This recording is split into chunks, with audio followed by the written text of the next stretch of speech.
It's perfect because it's now your time to show us your Spanish skills. My what? How are your Spanish skills? My Spanish skills not very good. Not very What good. I learned is from Doraemon, like the anime. Okay. So that's as far as it goes. Okay. What can you say in Spanish, for example? Yo sé hablar un poquito, pero no es muy bueno. Yo, por veces, I go back to English all the time. Okay. All the time, yeah. It's great. It's, for example, when we start speaking English and we don't know any word, we come back to Spanish and try to make it like sound similar to the English. Similar. Word. It's crazy. Yeah, my Spanish, I go always back to English because I forget the words most of the time. Okay, it's crazy. We don't use it that much, so it's fine. Mm-mm. Okay, so let's wait some time until more people connect. No, and we will start in a few minutes. Are you ready? Or do you want to go to take water, something like that? It's fine. Oh, I have ordered. But do you want to talk in Spanish? No, it's fine. If you don't want to, it's fine for me. No, because I know I'll get confused all the time. I will be talking something like a Span English, so it will be weird. So If you want to try, it's fine for us. A lot of people from Crad speaks in Spanish. Most of us speak in Spanish. So if you want to speak in Spanish, it's fine for us. Yeah, no, I know I could do it if I was like living with Spanish people most of the time, but as I'm now, I don't practice as much. But I do understand everything mostly everything.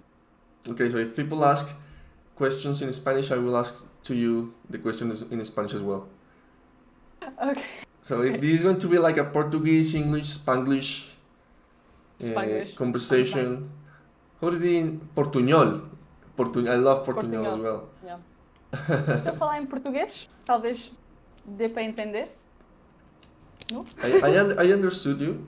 Te entendí. I think let's keep with English. Let's keep with English and let's see what happens there. Well, first of all, welcome to Crad Life. This is Crad Life number 32. We've been in a crazy year last year with Crad Life. We started with a lot of crazy artists. We've been with Steven Corman, Eduardo Peña, Andrew Ariza, a lot of people from Portugal as well, Eduardo Brito. So I'm really happy to have you here. Thank you very much for accepting the invitation, Sara. And thank you so much for inviting me. Welcome to the Crad family here in Colombia as well. So I would like to start asking you, tell us about yourself. Like, who are you? What do you do exactly? So I'm a Portuguese character artist. Mostly I do visual development as well, but I mostly work with characters. I'm freelancing currently. I've been doing this since 2014. Mostly after THU was when everything really started. It was like the change on. So yeah, I've been doing this mostly. I started this as a hobby, like everyone else, as a kid, and it turned out to be a career after I went to art school, high school. I followed arts, and then I went to study animation. Universidade do Algarve, where I live. You studied animation? Yeah, 2D animation. Okay. 2D animation. Turned out that it was a very long, tiring process. Okay. That it's very time consuming, and I'm really patient. I really like to see things done. So I ended up working more on the pre-production, so character design, developing. So that's my. Okay. And yeah. So you say after Trojan Horse was a unicorn after the first edition, you are one of the pioneers of the Trojan Horse? No. my first Trojan horse was 2015. Okay. Yeah, it's like the third edition, something like that. Yeah, third edition. Sure. Yeah, mine was 2014. It was the second edition of Trojan Horse. Yeah. It's been a long journey. Yeah, it has been. Man, it changed my life going there. Meeting everyone, meeting a lot of my closest friends now, even in Portugal, because I didn't know any artist other than Marco. Yeah. So it was really, really a life change. Every time that you say Marco, please, Marco says, give us a thumb up in the camera. He's actually playing games. He has his headphones on. We have here. I don't dare criticize. Actually, we have here Incognite Art. Hey, Andres and Sara, big ha. He's Joao. Yeah, Joao. Yeah. Joao, hi man, how are you? Big hug for you as well. And yeah, it's crazy. A lot of people from Portugal go to Trojan Horse, a lot of artists, and they love, doing characters, and they're so cool and they're so good. To be honest, I mean, I don't know if I have met all of you guys, but I've met a lot of you, and you're crazy. You're super good artists. And when did you find that art is your thing? Honestly, I don't know. I started this as a hobby, like I told you, but it kind of grew into me because I didn't know we could do this as a job. So I ended up knowing more about like, because initially I was going for concept art, because through Marco I got to know like all the God of War concept art and the games he played, because I never had like a PlayStation. Okay. Games like that. That's not You're a gamer thing. So I ended up learning that, and I started to study like heavy rendered stuff and try to match like the guys that I see on YouTube, like from Level Up and like that. But then in Trojan Horse, I discovered that it was possible to work in animation. I don't know why it didn't occur to me, but I thought like, okay, this is really what I like. I like cartoon stuff. I like big influences for me were like Witch, the comic, okay, from Alessandro Barbucci, was Disney, Avatar, The Last Airbender, so stuff like that. So that was the when I started to see like, okay, I can do this as a job. Ended up finding a group of before 3HU actually. I met some Brazilian artists that I ended up talking every day and drawing with them, because they were more into what I was doing, more cartoony stuff, while Marco was studying heavy anatomy and like the old masters. I was trying like, I don't really like to study these guys. So okay. I ended up being more with some friends, some Brazilian friends from Batpap, which was really, really cool.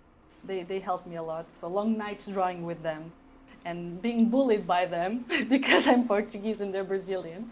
They keep asking me, where's the gold? So, I don't know. No, it's the same with Spanish people. Yeah, it's always the problem. But they're all sweet people, very talented people, very hardworking. So that kept me going before THU entered my life, which was the changing point. So, yeah. I was going to say that I met you in Trojan Horse was a Unicorn, 2015, and I remember one of your work, and I still love it. Maybe you remember it. That's why I used it for the story. The yellow jacket girl. Yes, I love that concept, and she's from 2015, I guess, because I saw it the first time that I saw you in the Trojan Horse was a Unicorn. Probably she's really old, and I still like that work. It was really fun because it was sort of a study that I ended up changing for something I liked more and more towards what I envisioned.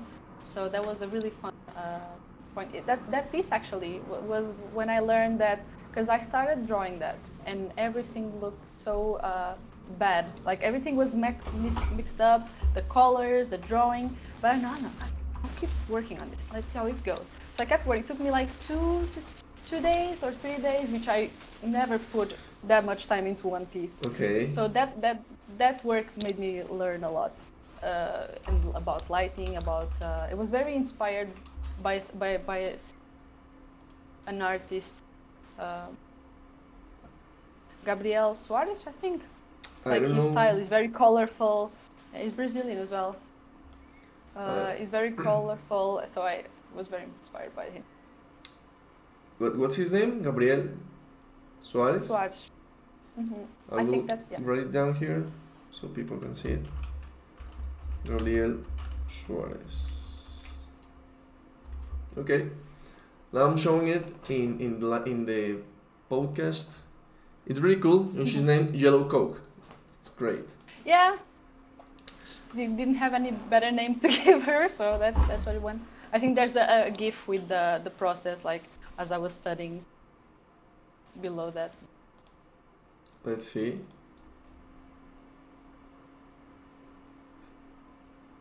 I really like that work, and yeah, it's crazy because I was like, I don't know, you were so talented. All of you Portuguese people are so talented, so I was like super amazed with all of you guys. After Trojan Horse Was a Unicorn, you started to have like commissions or having like professional work? Started slowly. Yeah, I started slowly, some work here and there, but like stuff just so I could. It was mostly like the tutorial for the for starting like a career. I ended up doing some work here and there, and then I decided to go to Idea Academy, like last year. Prior to that, because I did went to all the THUs after Trojan Horses after that, but things were like going in and going out, like not very steady on work. So it was I worked on a part-time as well, so I could get some income. And after going to Idea Academy, that's when like things really started, like constant work and like that. Because I ended up went there to study visual development. It was really good decision. It was by recommendation of my friend João Moura. It's also an excellent Portuguese artist. And I went there with my two best friends and Marco, João and Maria, incognito, that is there in the shot. And we lived at Mariana as well. She was Mariana Galeano. She's also crazy. Very talented. I want her in the Crad live as well. Just call her. Insist. You'll have a hard time, but I'm sure she might convince her. So I went there with my friends. We studied for, 9 months, and it was really good. I learned a lot about the process, the pipeline, how to work, like a lot of theory, but a lot of working process. That was also a lot of talented artists that I've met there, talented friends that I made there. Francesca Isoldi was one of them. She's really talented. Check her. She's very shy. She should post more, so this is a warning. But it was really good. I learned a lot. I don't regret it at all going there. The teachers are really. That was in Rome? That was in Rome, yeah. That's super cool. Rome, you went with Marco. Yeah, Rome was a whole other experience because I'm not I'm not a city girl. My town is very quiet, okay. So Rome was like, oh my God, there's I don't know, trains and cars and I don't know, subways. And people yelling every time. People yelling. They don't stop on the crosswalk. It was very like learning another culture, but I kind of miss it in a way because now it's too quiet. But yeah, it was really a good experience there. You're not living in Lisbon, right? Or yeah? No. I live in the south. It's just the beach and tourists and old people. So yeah. I remember one of the time that I went to Trojan Horse, I went to Faro. It's in the south as well in Portugal. I think it's near Faro. Yeah. You told me like one town before or something like that. Yeah, it's near Faro. Cool. Not so much in the center, but yeah. And still a nice town. I think Lisbon is like in between a big city and like a small town, like I don't know. For me, it's a big city. Okay, For me, it's okay. like huge. But yeah, Rome is bigger. But I don't know if Porto is. I don't know. But yeah, it's considered a big city here. It's like the capital. Cool. How was this experience in Rome as like learning art? Do you recommend it for people to learn art? To learn like Yeah, I do. to keep improving their skills, to keep mastering the work? Yeah, I do. I do think it's important. You can learn a lot alone because I did for the longest time. Other than TGU, I had no classes on character design or digital art. So I learned most of it with tutorials and by myself. But there's a time in your life that you feel like you're a bit stuck, and that's Okay. when you have to get like a place to go or online courses like with someone that you can actually talk to, not just tutorials. I think it's important to improve and get better because I don't know. It's just that feedback and back and forth. I would recommend a live session or live classes because there's always that um, healthy say challenge between everyone in the class. Like, oh, he did this, so I want to do better. Like something really cool that helps you improve, but also a good way to improve if you don't have any other option. Okay. Yeah. Idea So Academy was good for me because it was not very expensive. It was still in Europe, so I wouldn't need a lot to travel. Uh, so when you lived there for a year, yeah, nine when you months. studied. Okay, cool. Mm-mm-mm. Some people think, and sometimes I am one of the people that think that you can learn a lot of stuff by yourself. You know, using tutorials. Everything is on internet. But sometimes Mm-hmm. I feel that I need to go to an academy, mostly Yeah. because of the experience, as you were telling. So you recommended, for example, I was talking to Tiana Maros.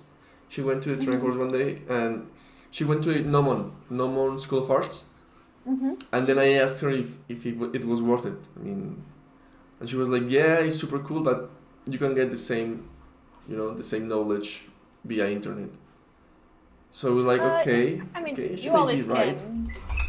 can. But it's just how fast you improve and your motivation. Because if you're alone, it's very easy to get demotivated, um, ended up giving up, or don't feel the improvement so much. If you're lucky and you have a group of friends that can study with you, I think that would help a lot. That would be um, I don't know, a nice way to get feedback, to get your I don't know your priorities straight on what you're looking for. So yeah. Can you show us a bit of your work? Can you share a screen and show us like your portfolio maybe, so we can see? Uh, well, I'm not on. I'm doing this on my phone because I don't have a webcam. I would Ah, have okay, to don't worry. connect on No, Discord. it's fine. Don't worry. I just wanted Yeah. to show people, your work. I'm going to show it here. Yeah. I do have it on ArtStation. I think most of it. It's on ArtStation with the PDF or the website there. Because if you go on about, there's a PDF resume portfolio, something Oh, like that. cool. But Give us a tip it's for creating a portfolio. For character artists or for illustrators or for visual development artists. I What don't is know. I important think for them? there's no right way. I guess that's nothing like I can say for sure because it's about what you're looking for. But at least what you put there, what you want people to see, a lot of recommendation like for what you want to do in the end. A lot of recommendation that I've got on the recruitment sessions on THU and Annecy was like, okay, show us like the rough stuff, especially for visual development. They want to know how you think. So all the dirty sketches and not so good stuff, they like to see that. Of course, you don't have to put everything, but at least select a few that tell how you got to the final idea on your portfolio. Most of all, just add there what you would like to see or hire you for. So if you don't do environments or 3D, don't put 3D there. Okay. That would be that would be a nice recommendation. Yeah, I've heard that, like, don't put the work that you don't want to do, because people will hire you for that work, for that job. Yeah. If you don't want to Most do likely. vehicles, don't put it, because maybe one client wants to have a vehicle from you and you're not going to enjoy it. It's the same when you're delivering a design to a client. If you really hate that one design, maybe don't put it there. He might choose it because that's how it goes all the time. Yeah, what do you think about, for example, not believing in you? Sometimes clients like your work, but you don't. And because you don't like it, you don't show it. And maybe clients like it, and you don't know. Yeah, that's why that's a given when you're an artist, right? Or when you're working on something that plays with your ego a bit. Like you don't want people to see like your bad stuff, but who says it's bad? Like you have a very, very unrealistic vision of your work. At least that's what I see from my friends and from myself. Like I see, oh, this is bad. People won't like it, and my friend, no, this is good. This is really nice. Just keep going at it.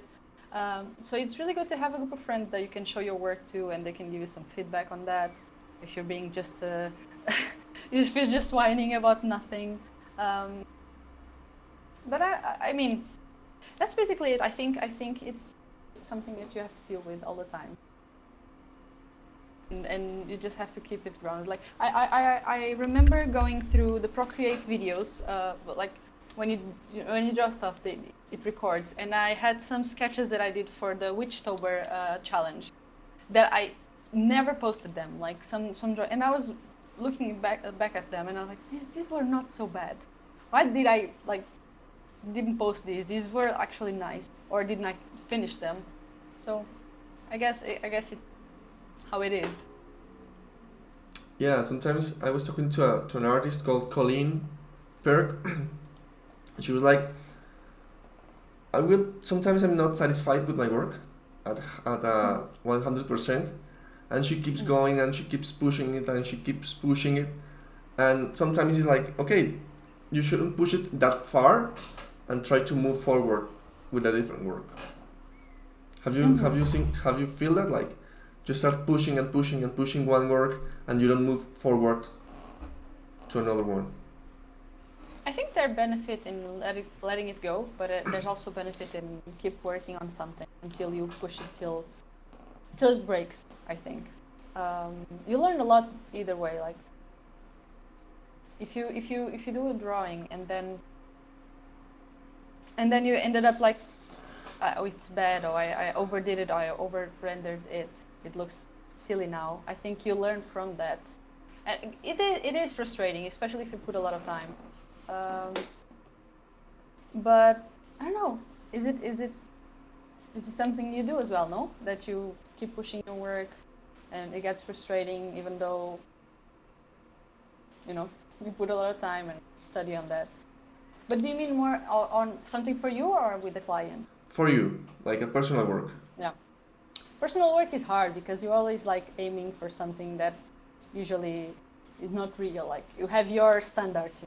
Yeah, So, exactly. I saw Mike Azevedo doing this piece, so I want to do it just exactly like him. I do that a lot. Like I put myself, oh, but this person did this, and mostly Marco has to remind me that, but you're not that person. So keep your standards. Like be nice to yourself. You wouldn't do that to a friend. So that's something you really have to try to do. Like, don't be as harsh all the time. Try to treat yourself as if you were a friend.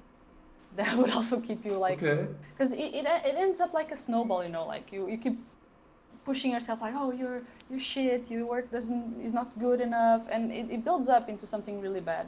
I had some trouble with that last year because of, Corona locked us in, so we had to stay inside, and there was a lot of work, and I didn't have much time to work for myself. And every time I draw for myself, I felt like nothing was good enough, and I kept like beating myself down.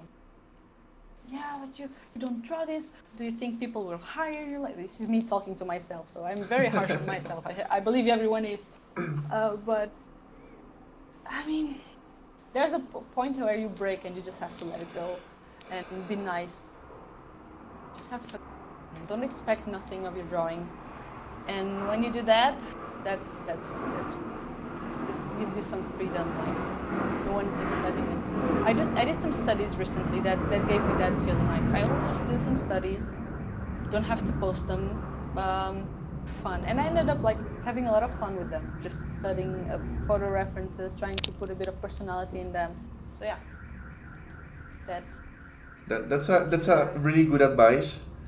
Sometimes I try to push harder and harder to myself, at least in personal work, as you said, because we have standards, and it's crazy because sometimes my works, as I don't have the time to work on it, they are like 1 month, 2 months, 3 months on the same character because I don't have the time to finish it properly. And people say, but it is fine. But I say, no, it's not fine yet. I don't feel it like it is fine. And as soon as it I don't know how to say this, like, if it doesn't fit my standards, it's not good for me. So it's crazy because it's like pushing and pushing and pushing and pushing. But I bet if like someone younger than you or a friend would show you exactly that same drawing, you'd be, oh man, that's cool. That's actually really nice. That's an improvement here and there.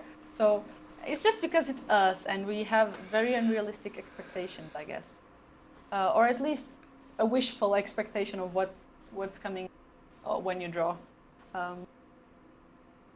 It's very hurtful sometimes, but it also gives you something to aim for, I would say. Something to achieve or something to, because your references always change. I would say that I started like as a very inspired by Alessandro Barbucci's work, and that ended up going for more anime later on. I started, so your reference changed, so your standards change as well, and you ended up being like a mix of everything you like, but you're never going to be that artist. So that's, as long as you're okay with that, I think you'll have not like you won't have such a bad time trying to go through it, I guess. Yeah, that's a really good advice. And first of all, here we have Ricardo Coelho, my friend. He was the first friend I did in Trojan Horse was a Unicorn 2014. So yeah, Ricardo, big hug to you. And Joao Mora, hello man. Sara already mentioned you some minutes ago. Yeah. Those are all the people that I've met at THU. They were all very inspiring. Because I didn't, like I told you, my art friends were all Brazilian. Yeah. So asking you for the gold. When I went to THU, I was like, oh, there's artist friends, like I can make in Portugal. What? We ended up meeting a couple of times outside of THU, and we often have dinner. Not this year. And we ended up sharing a house in Rome, João and Maria, in Mariana. So that's also very good. If you can get close friends in art, that can keep you real and grounded, for good or bad. Like if you have your ego too high or your ego too low, they're always there for you. That's also that's crazy. That's crazy because the first time I went to the Trojan Horse was a Unicorn in Colombia, as everyone tells me it was good, it was good, it was good, it was good, it was good. I was believing it, I'm good, I'm the best, I was like, okay, I'm in the top of the mountain. And then I went to Trojan Horse and was like a big punch in the face, really hard, and a big punch of, how do you say this? You said already, humildad. Yeah. I don't know the word. Being humble. Humble, yeah, exactly. Like, you learn that you're not good enough. There are a lot of people that are so good and they're trying so hard to improve every day, and you're not doing it properly. So you start learning, that you have to learn a lot of stuff to be where you want to be. So it's so good to have and to hang out with friends that do art, and they are like pushing every day hard and hard and hard, and they are like inspire you with their work and with their hard work. You know, Yeah. it's Because really cool. in my group of friends, everyone has their specialty. So Incognito is mostly with creatures. Ricardo is a lot about design. Jean is about storytelling. Maria is about all the cute and simple. I get amazed how she can simplify stuff, and it works. So even though we all at different ages and all in different stages of our career, we learn a lot with each other. It's just amazing how inspired you get. And every time someone does something cool, they're like, oh, I have to do something cooler, or oh man, he improved so much. I'm glad I witnessed this, or I could help with it, because there's a lot of conversation about art and stuff like that. You know, keeps us charged until TGU, I guess. That's cool. That's cool. Well, later I will tell you how Crad was born. No. But first of all, I want to finish the idea of the pushing ourselves. You know, to improve every day. That sometimes it's good for us. You know, because we don't believe that we are like good enough, and we try to do hard and try to improve every day, because we know we need to improve. You know, we don't have to push hard on us. You know, like say that we are not enough, but we need to keep training and do like smart work. What Yeah. what do you think about smart work versus hard work? It was like a controversy like some days ago Yeah, with Spider. that's a controversy. I know some friends that have a different opinion. My opinion is that at least I think we all different. Are people that are more industrious and work more, and are people that work better if they're I wouldn't say inspired, but if they're on the relaxed and more into themselves and concentrated. So I think you have to work smart for yourself. See what works for you. Because I know people that work 16 hours a day and that's their lifestyle. I couldn't do that. I feel like I'm like a full pack where I draw. Yes, I draw a lot. I spend a lot of time sitting, but there's also a part of me that likes to chill, play some games, go for a walk, or I don't know. I think you have to be smart for yourself. I wouldn't say there's like one way. I remember listening to Level Up back in the day, and they would say like, you have to work hard, even Feng Zhu, like you have to work hard. And I do believe that. You have to work hard, but you also have to see how far you can put your mind and body through that, you know. I think you have to have a balanced lifestyle for you, and there's not one way. Because I remember working very, very long hours, and in the end my work was just bad, because I couldn't concentrate on what I had to do, and my poses were stiff, the story wouldn't go well. So taking a break from it would be good. Sometimes it happened that even taking a break, I was just so tired of that project that I spent so much time in and worked so hard on that I couldn't go back to it. I had to drop. It was a personal work, but it was work, and I had to drop it. Just I don't know, overwhelmed with everything, because I just put too much time there and didn't work. I think having a balanced lifestyle, having a balanced way of looking at yourself, to go about it.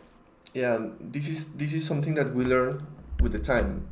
Hey, it says Ricardo says, "You good times, Joao Mora. Haha. Hello, Andres. Sara is too kind and so talented." Big hug to you guys. I want to have all of you here in Crad Live, so please, Man, please if you receive put the invitation. all of us together, I all of want us to together, have that would be a party. That would be them party. I want to be honest with you. The first time that I was trying to do Crad Live, like in the first shows, I said to me, I want to have Ricardo and all the Portuguese gang in the same Crad Live. Yeah, because here I'm There's a talking reason to you, for but that. I'm always very, very self-aware of what I'm saying. Sometimes I get lost in thought. So if we're all here having a conversation and putting input, sometimes it's just fun and more chill. It will. Don't worry. We'll have that show. It's going to be hard for the time, but it's going. I will do it. Don't worry. Yeah. Because part of the reason that Crad Life was born is like we can have a lot of fun, without geographical. How to say that? Like, it doesn't matter geographical separation. You are in Portugal, I'm in Colombia, but we can have fun, and we all Colombians can meet all the Portuguese, artists, and we can see how you hang out and how you, learn from each other and push each other to improve. And here with Crad, the idea is that we can start knowing more artists, in getting engaged with more artists, and we can learn from you. How? Like, I mean, as you said, every member of the group, has something to teach, has something to say, and we are all humble enough to learn from them. So here in Colombia, we need sometimes that, like a lot of people have something to teach, and we need to be like, humble enough to receive it and to learn from that. So that's the reason why I wanted to have all of you in the same show. I'm going to talk to all of you and do it. It's crazy. Sara, can you give us a tip for creating characters? For designing characters? For creating characters. Yeah, I've thought about it recently. And I came to the conclusion that I'm not much of a character designer as I am like a character artist. I don't know. I would say that I work a lot more with the personality of the character than I would actually be, because I know a lot of talented designers can make very cool shapes and designs. But I'd say that for me the most important thing is the personality, the story. It's very hard for me when I have to design a character if I don't have any background on her or on him. It's very, very, very difficult to start. So I would say I always focus on the character. What would it be doing on a certain situation? Like if you give me a script where you have like a kid walking the dog, and the kid is very like funky or very, very shy. I would say, let's say he's very shy and he's very worried about everyone looking at him. So I would make a design based on that. So I would pose him first and then construct the design there. Because, I don't know, that's how I usually work. It's more fun for me and I get way more inspired. I'm trying to work on the design part of things because I think I need to improve on that. But focus on your characters. Give them some life. Give them some thought. Make them look like they're thinking. And the eyes for me are the strongest part of that. If I nail the eyes, everything else comes together. Usually I start with the eyes. Not always, but I tend to start with the eyes when I'm drawing a character. Like if they're doing like this or like this, it's usually where I focus. Okay, and so you plan the pose before you do it, and you study. For example, you study the eyes before you go for it. I wouldn't say I study the eyes. I just try to put myself on the mindset of what their character is thinking on that specific moment. So let's say that kid got scared by seeing, I don't know, a big dog coming towards him. I would start like with this kind of expression and move forward to the body like that. Start with the body and nail the eyes after I gave the gesture. So that's usually how I work. It's more fun for me. It's not the right way, it's how I do it. Okay.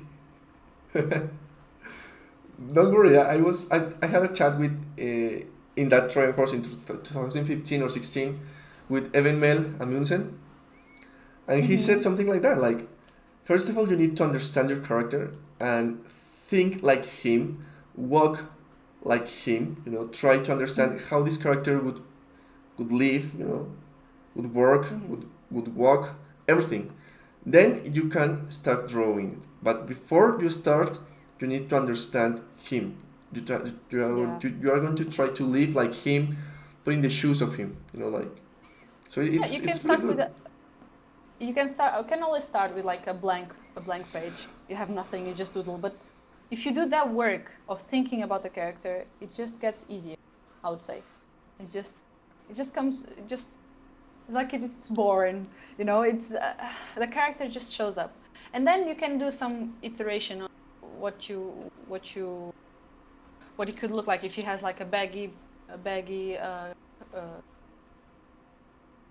jumper, or if he has like I don't know, a hat or something like that. Then you can work on that later. But usually nailing the character, and from my experience, usually that's what the client picks, is the one that matches the personality of the character. But again, that's my experience. It's not right or wrong. It's just how I experience. Yeah, here we have, I don't know if you remember two. I don't know if I pronounce it right. Two, Puven. He has been in Trojan Horse for a lot of time as well. He says, maybe not right, yet more fun, plus you get the correct result. No? And he put a smiley face. Well, hey man, yeah, how are it you? depends on the client. It depends on the client, yeah. And for example, it depends on the client. in the posing, you said before that if you don't study, maybe your poses get shift, you said? Yeah. Stiff? Yeah. How do you say that? Yeah, stiff. Yeah, it gets like, it's just not as flowy or as interesting as it could be. How do you improve in that? Gesture drawing is really good. Something I've done recently is there's videos of people walking in Japan, in the streets in Japan. That's always cool videos that you can pause and find people in natural posing, because having like, Croquis Cafe has really cool gallery, but they're stage pose. So if you can find people on the street and draw them and sketch them, I use a lot of Michael Hampton is a really cool reference, and also Glenn Vilpo on gesture. Those two help me a lot, so I can make the flows of the body just move towards like the intention, having some personality on the lines. That's also something. Can you please repeat us the name so I can write it down here in the chat? Michael Hampton and Glenn Vilpo. And who? Glenn Vilpo. There are a lot of artists that do gesture drawing. Cool. But those are the ones that I usually open the books and study from. But nice. Real life is the way to go, I would say, because that's more natural posing. Movies are also cool. You have a cool movie to study from. Like. Nice. What kind of things inspire you? What kind of things inspire me? A lot of things, I'd say. Mostly stuff I read or I see. A lot of other artists inspire me a lot. I don't know. It's really hard to, because I'm very addicted to movies and series. So I would say that inspires me a lot. Story inspires me a lot. My friends inspire me a lot as well. But yeah, that's mostly it. I wouldn't have like one thing that inspires me. Nice. Bringing stuff to life would be also. What's the difference between character artist and character designer? I wouldn't say there's a difference technically. You just said that you're not like a character designer, but you are a character artist. So yeah, I was like, okay, I was like, what's the difference in that? Yeah, there's no difference. I'm just trying to. It's just the way I thought about it, like, because you won't see from me like very interesting shapes, like as you see for example from the guys from Studio Trigger, that they can do very cool design or stuff like very pushy, like. James Woods, he's a very good character designer, but I would say I work more with the personality. I would like to improve on my design. That's something I'm trying to do at the moment. I think that's something I could benefit from. But that's mostly the difference. It's just my own personal difference. Like, oh, I still lack on the design, but I really have fun doing characters. So. And what do you prefer, doing characters or doing visual development? Characters, I'd say. Yeah. Because it's fun Yes. doing doing environments and doing props, but I mean characters are characters. Humans or animals, they're just fun to play with. Crazy, yes. I mean, for example, I love characters. Mhm. I believe I am a character artist. I don't know why but I love to do characters all the time. You know, like sketching and drawing and doing 3D, doing creatures, doing a lot of stuff. I don't like. I mean, I don't feel comfortable doing anything else. Like I don't like them. I just like do characters. Mhm. It's crazy. I don't know if you feel the same. Like I love them. I don't know why. Mm-mm. I don't know. It's just that's always what I've drawn. Like most of the time, I draw characters, and I think that's just drawing the personality and see them move and seeing them interacting. Um, the reason why I love comics so much is just you see the characters interacting. Now with webtoons, you can read the story like from like this. So Okay. it's the way it's like very cinematic way, and you can see the characters alive. And usually the backgrounds are not that important for the No. story. I Yeah. think it's the story. Although you can tell really cool stories with environments. I wouldn't like neglect that, but for me it's just what it pushes Cool. Yeah, you're right. my will to draw. Before we have two questions here from Joao and from Hassan. Hello, Hassan. But before going there, I wanted to ask, in the visual development that you have in your portfolio, for example, I love the mask. How is it? The behind the mask. Is Mhm. that your story or is for a client? Is personal? No, this is personal. Yeah, this is a personal story that I was developing. That it's at the moment on hold. That I got a chance to develop a bit more in idea with the help of Isabella Masanti. Um, and I don't know, it's not very developed in terms of story yet. So there's not much I can tell you about it. But I was having a lot of fun with it. It's just a mix of Tarzan, kinda meet. Yeah, Uh, I can see that. mm, But so nice. and, I and love it. a lost Atlantid, I guess. It's crazy But mm, because you have like thumbnails and you have like a storyboarding and mm, colored schemes and it's nice. Okay, yeah. so we have here Joao. He asks, since you create your characters based on your story and personality, do you try to find common attributes between yourself and the characters you are creating in order to give it more believability? Well, you always work based on Believability. experience. Yeah, you always work based on experience. So it's usually normal to bring a bit of yourself onto the characters, at least what you like. You have been angry about something. You felt betrayed about something, or you felt really happy about a surprise. So you always try to at least put that familiar emotions. If it's something very strong on the character, to push that there, or people you know actually. If you do someone very I don't know, someone very tyrannical or very it's something a bit more difficult to see, but you always have like that grumpy grandmother that says you have to do this. You can always put some attributes like the way they pose their hands, or because something I've noticed that old people they don't point like this. They point like over there, like they just open their hand. So stuff from your experience that you can apply to the characters in terms of their movement or in terms of stuff they do. Mm, but not necessarily your own personality, I would say. If you're talking about the character's personality, so if you have someone that is very evil, that likes to kill everyone, I would expect that. I'm not like that, so yeah. But yeah, your experience, what matters.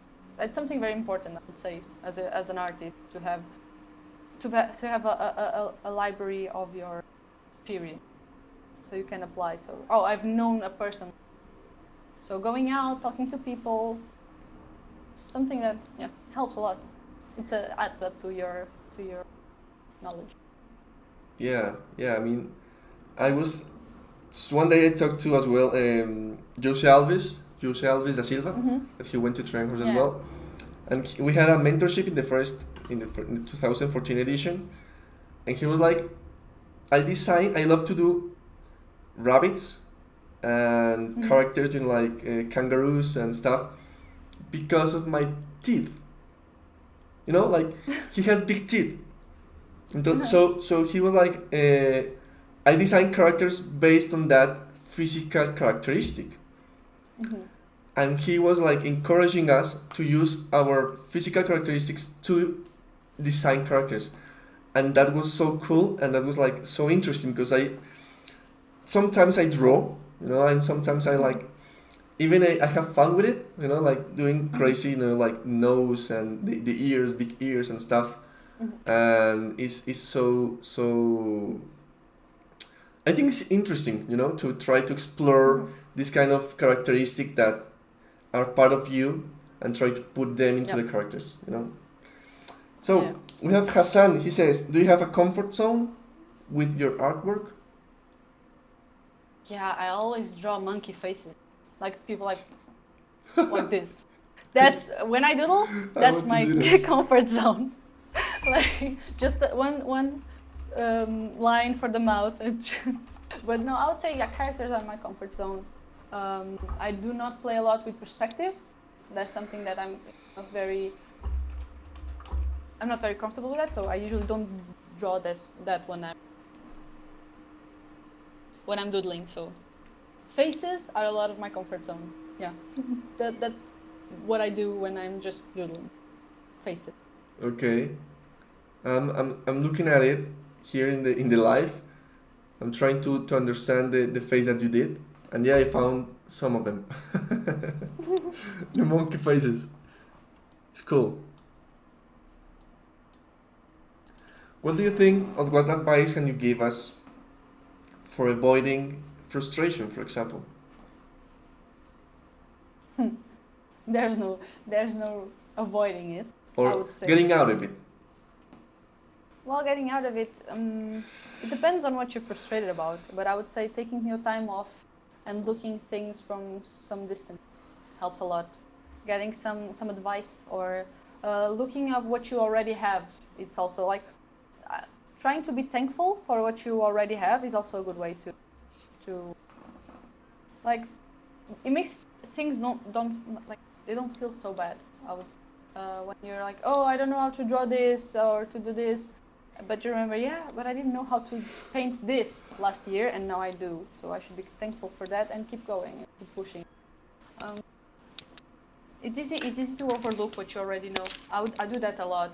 Like I keep beating myself down a lot, and thinking like, yeah, but at least I did this company talked to me, or this person added me, like he likes my work, or people you like that sometimes put the like on your work, like, but this person did something like that. So be grateful for that. Remind yourself that you're not that bad. And if, for example, if you're frustrated about studying something, I would say try to find another way to go about it, because I usually, when I study, I go, oh, I can do this, I can do that, I can do that. And usually Ricardo is the one like, have you tried this way? And I'm like, oh boy, I'm so dumb. Why didn't I think about it? He's a smart So guy. always, yeah, he is. He's very helpful. He had helped me a lot along this journey. So yeah, try to find the solutions for your problems in a different or a creative way. That's a good advice. Having solutions in a creative way. Sometimes we start trying to do the same, and we don't find any way out of the hole of the Hmm. yeah hole. Yeah, I would say it's a black hole that you go into and get sucked in and can't find a solution. Because I remember being very, very frustrated about not being able to draw stuff in perspective, or with like a fish eye perspective, and I was like, oh, I can do this, and then I remembered, yeah, there's like 3D programs that were like Design Doll that you can pose your characters and do that, and made it so much fun to learn perspective. And I felt like I was going somewhere, and after that I could go back to pictures because I would understand better the perspective, because I found a solution just to get into it, like a gateway into perspective. Yeah, you're right. Um, there's a subject I want to touch in this year, and it's how important is your culture in your work, in your artwork. I mean, your Portuguese culture. Do you think is there an influence in there? Well, not as much, I would say. I know, for example, João has a lot of culture in his work. I would love to. I'd love to do some stuff that would represent what I do or where I live, actually. But no, I don't think there's much of an influence. More of the people than the culture that influence my work, I would say. Because I don't know, I grew up watching anime and grow up, so that was my influence more than my own culture. Because it gets lost. I think in the north they're more like attached to the culture than in the south, I would say. So we here don't have much. We do appreciate it, but it's not so lived. Like we don't live as much as they do that part of. Okay. Yeah, I mean, I think that's important for us, to try to start exploring. Well, that's why I want to start to explore, trying to show the world a bit of my culture through my art. It's sometimes we start like trying to tell stories, but it's like American stories, like Pixar stories and stories that a lot of people want to tell, but not us. So it's like I'm trying to start like understanding that kind of stuff. No, that's really cool. That's really Um, because we tend to go for Asian culture or American Exactly. culture, and we forgot our own. Exactly. And I think that we can start doing it. Like, we have a lot of stories to tell, and there's a lot of ways to do it. So we can do it. It's just about like try to get out and tell our own stories. Yeah, it's true. So Hassan is asking, how do you feel about art and social media? Positives, negatives? Well, I try not to put much importance in that, but I think it's important for work. I think it's important to keep alive and showing your work outside, but it shouldn't be like the focus. Even though sometimes it's difficult because you always get excited by the likes and shares and people commenting your work. But I think it shouldn't be your driving force, I would say. You shouldn't feel the necessity of posting every time. I spend a lot of time, especially this last year, without posting. I don't know. I think it shouldn't be a problem. It should be like social media should be seen as a way of showing your work, and that's it. Should be happy if you get like the applause of the likes. I think you deserve that, and you should be happy for it. And it shouldn't be sad if people don't like it as much.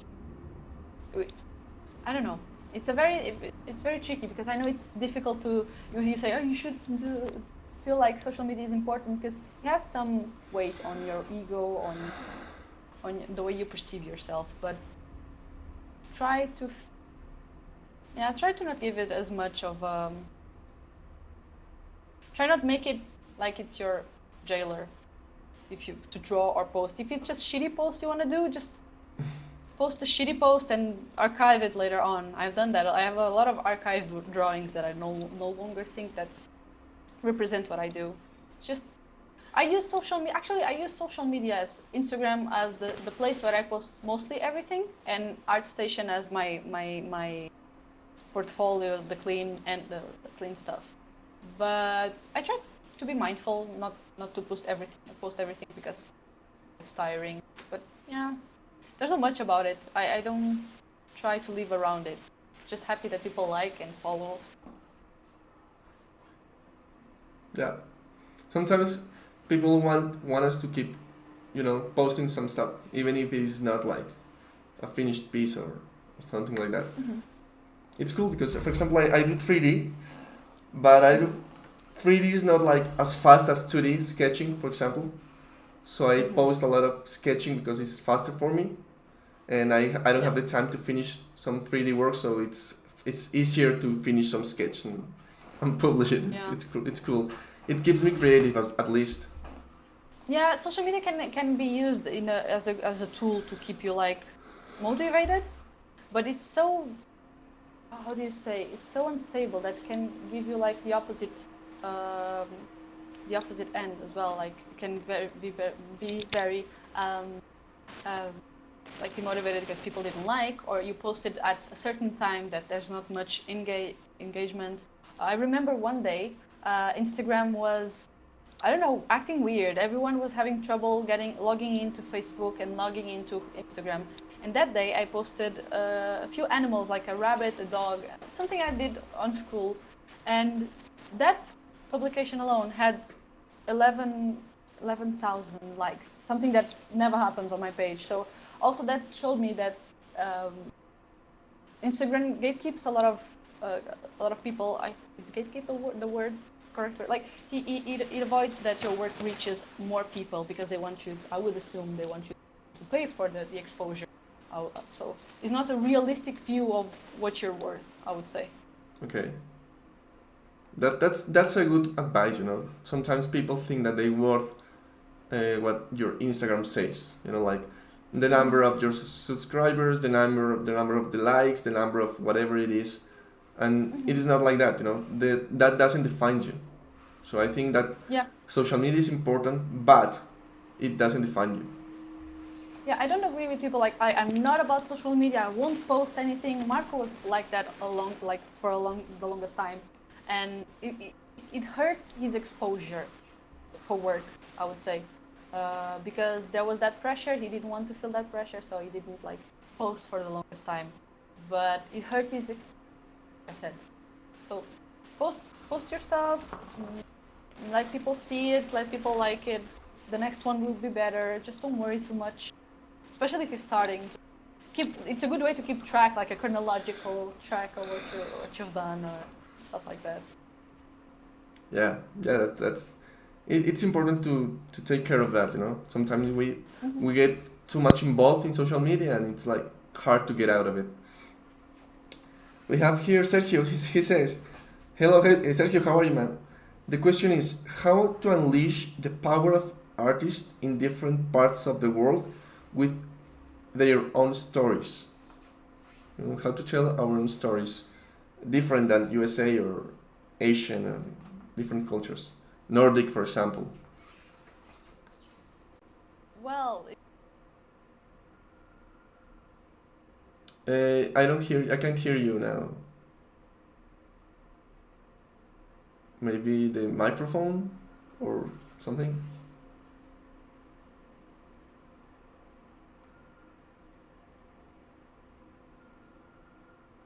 let me.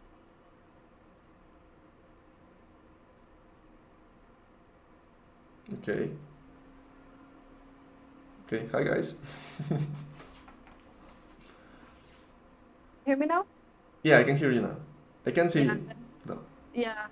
I think the battery ran off of the camera. I'll try to connect any other way. But just to answer that question, is just very difficult. It's something I haven't done, but I would say every culture has some points in common. So I would say try to find that and create your own story. Okay. So, Nuno Lorenzo, hello man, how are you? Hassan, all of the tribe is here. Let me try and put the iPad to work. Okay, go for it. So you work in Procreate or Photoshop, or what is your preferred Both. preferred tool? I work on both. It depends on the mood, I guess, or on the demand of the work. Because some work I need to do it on Photoshop for, I don't know. I think working on with the layers it's easier, stuff like that. Other times,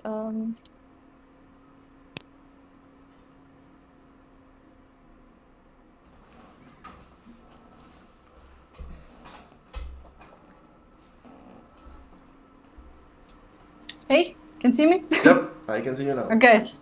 Okay. Sorry about that.